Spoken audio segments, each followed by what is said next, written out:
Dillon Brooks. Well, isa nga po ngayon ang Team Canada sa maingay na kupunan na pasok sa quarterfinals ng Olympics. Ito na rin dahil sa kanilang player na si Dillon Brooks. Halos lahat nga ng mga nakakalaban nila sa elimination round, tinatrash talk nito at pinipiko ng husto para mawala sa focus sa paglalaro. At ngayon nga pong nasa knockout round na, hindi pa rin naman ito tumitigil sa pagsasalita na kahit si LeBron James at ang buong Team USA hindi nakaligtas sa pantatrash talk nito. Ika nga niya, ang Canada nga daw ngayon ang siyang nag-iisang team na kayang patumbahin ang Team USA.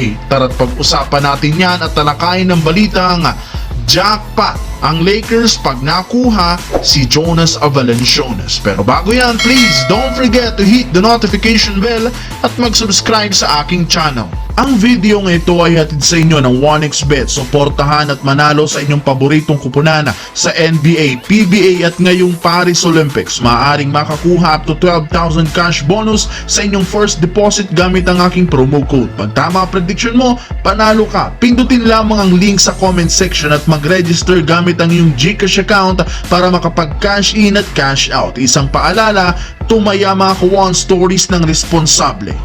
As we all know mga Kawan Stories, ang Canada nga po ngayon ang may mataas na tsansa at porsyento na ma-upset ang Team USA. Though kung bracketing ang pag-uusapan, nasa magkabila nga sila. Una nga pong makakalaban ng Canada ang France ni Victor Wembanyama. Kung titignan natin ang stat sheet ng dalawa, liyamado pa rin dito ang Canada, na kahit nga si Dillon Brooks nagsabing easy path para sa kanila sa finals at gusto nga nitong makatapat ang Team USA. And speaking of Team USA, una rin naman nga po nilang makakalaban ang Brazil, na masasabi nating pinakamahinang team na pasok sa quarterfinals. Ayon rin naman sa naging pahayag ni Dillon Brooks, wala nga daw team ngayon sa Olympics ang kayang tumalo sa USA except ang kanilang team na Canada. Pero kung susumadahin natin ng mabuti, tama rin naman ang sinabi nito na walang team ang kayang tumalo sa USA, ngunit mukhang ang kanyang team na Canada nga daw para sa kanya, panigurado mahihirapan sila.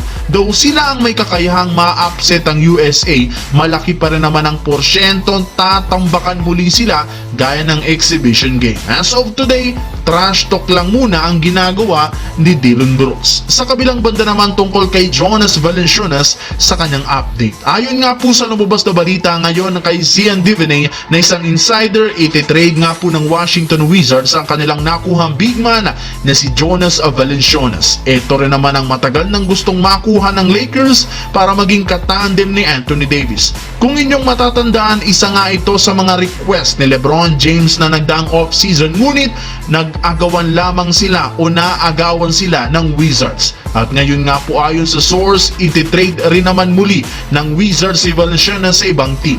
Lingid nga sa kaalaman ng lahat, December 15, open muli ang trade market ng liga at dito na nga mismo gagalaw si Rob Pelinka para makuha ito. As we all know, ito nga mismo ang nire-request ni Coach JJ Redick, ang makuha o makakuha ng isang big bruise na sentro, at si Jonas Valanciunas ang best fit na tinutukoy nito. Literal jackpot at swerte kung maituturing pag natuloy ang pagkuha ng Lakers dito, lalo pat ayon sa source, naka-all in ngayon si Rob Pelinka at handang ibigay ang isang first round pick kapalit sa Washington Wizards.